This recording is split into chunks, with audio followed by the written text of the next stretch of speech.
Malaga?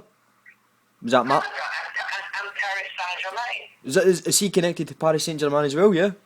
He fucking owns it. What's the matter with you? I didn't know that. I knew Well, I that. mean, he owns Qatar Airlines, which is, and the World Cup is being held in his country in Yes. 2022. Yeah, that's correct. Yeah. So. I mean, this is the man. If you've got him, you don't need anybody else. For him, 134 million is like you dropping sixpence. Yeah, it's crazy. Could I just ask, why do you think he'd be interested in Glasgow Rangers? Though that's what I'm kind of. There's.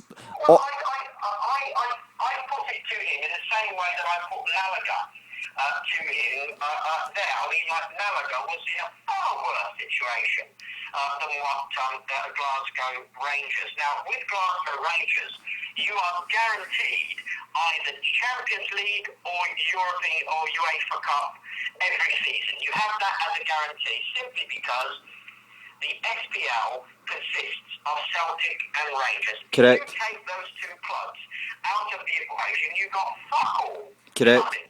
Correct. Not Dundee, not Hearts, forget your Romanoffs and forget even people like me. Nothing. The thing that this guy that you're talking about, if he was to buy Glasgow Rangers, that would be. I can't. I'm not the person for that. Honestly, I'm not the person for that. I would not be the right person. There'd be far too much aggravation. No. I mean the sheik from Qatar. I mean, if he was to buy. Yeah, if he was, I mean, he would. You'd have a top manager. I mean, look what he did with Paris Saint-Germain. He got Ancelotti. Ancelotti, correct. He's buying the cream of Europe as well. I know that they've got Javier. I mean, you have, and he has nothing in the UK yet. He bought Harrods because there was nothing basically going. He is wealthier than Sheikh Mansour, who bought Manchester City. Is that a fact? Mansour is like a baby. Is that a fact? Is he wealthier? He's a baby. He's fuck all. He's nothing. He's the owner of Qatar. He owns. I mean, Al Thani's family owns the palaces that he gave to my clients' family are worth about like 50 million each. I mean, it's nothing. But how would we? I mean, look him up, please. Yeah, no, I have. Honestly, I have, and I'm finding wee bits and bobs, and it's quite. If he was to buy Rangers, trust me, I'd be excited. But the thing is, I heard you said that. You just said to me there, you advised him to buy Malaga. Is that correct? Well, that's correct. Yeah, I didn't think he actually would do it, but I only mentioned it in passing as something that it's simply because he has a place in Marbella. Yeah. There, and it was something like quite amusing. But he also has interest. I understand. I mean, I haven't checked. In Scotland as well. I think he's got a castle or something. I think I'm not 100% sure on that. So please don't. No, I won't take your word for that. Glasgow Rangers is the best buy in Europe today. And I tell you why it's even better than Chelsea. Honestly, why? I'll tell you why. Because you're guaranteed Champions League football, and if you put the right players into Rangers, you got yourself like a fantastic. You've got Champions League football every bloody year.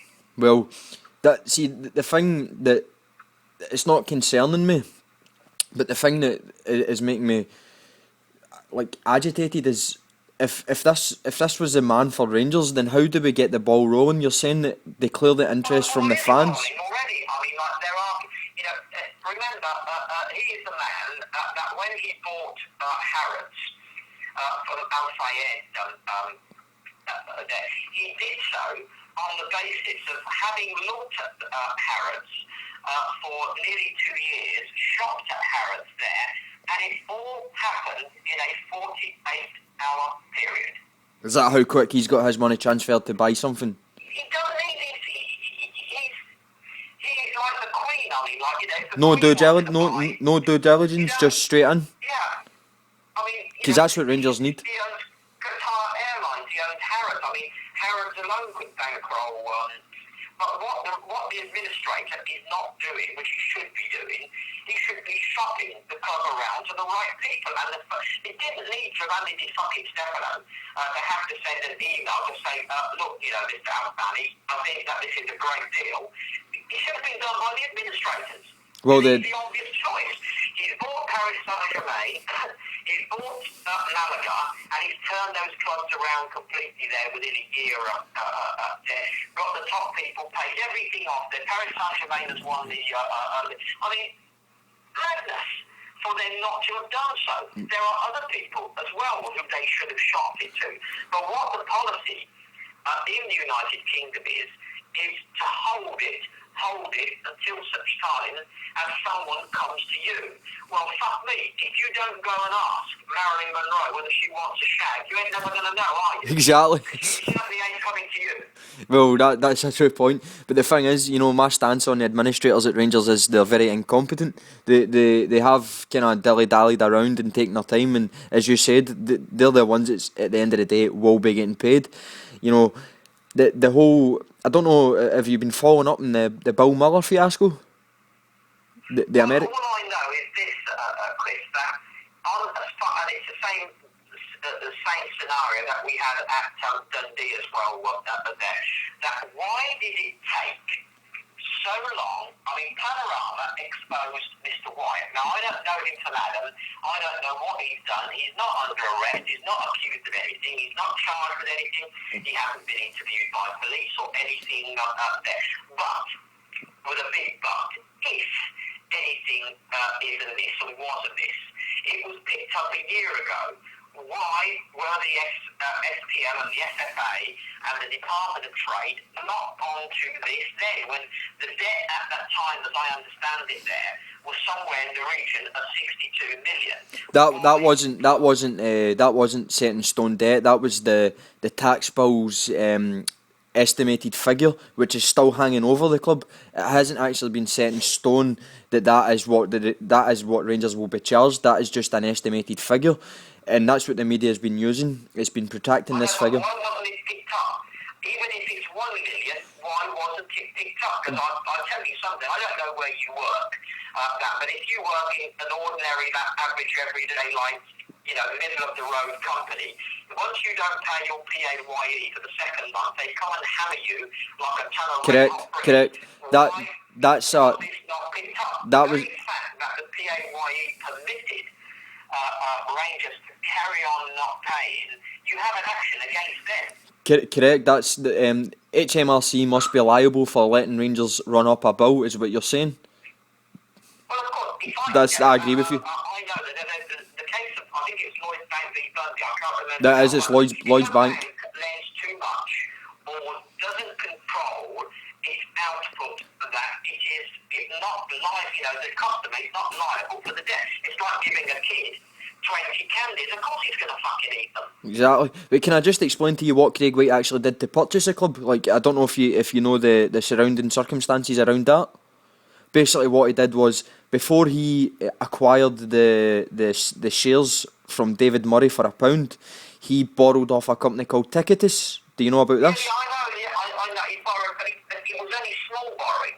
It wasn't anything substantial. Well, it was substantial in the amount of £20 million against Rangers season tickets. It's not all for Rangers, nothing. Well, that's basically, he borrowed that money against Rangers assets before being Rangers owner. Now that has got to be some sort of criminality, wouldn't you agree? He's borrowing off a company without being the owner. Wait a minute, I have to tell you something. That when I was involved in the acquisition of MGM, we acquired that for $1.23 billion in 1989.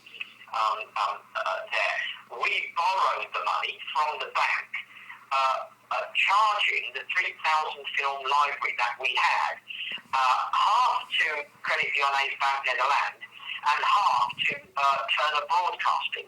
So Warner Brothers had offered us, Stevie Ross had offered, I was in the meeting, had offered us $629 million, but his interest rate was very high. So we took half the money from the bank and half the money from Turner Broadcasting there before we even bought the company, because we didn't have the money to buy it. So I don't know if you've heard of a company called WPP, which is Martin Sorrell.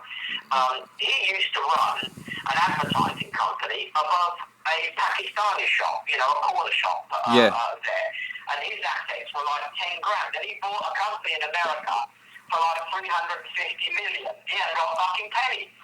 So he borrowed on the basis of the assets of the company he was acquiring to be able to pay the price to acquire it with a business plan as to what he would do with it when he acquired it. Now, it went right, and he's now Sir Martin Sorrell.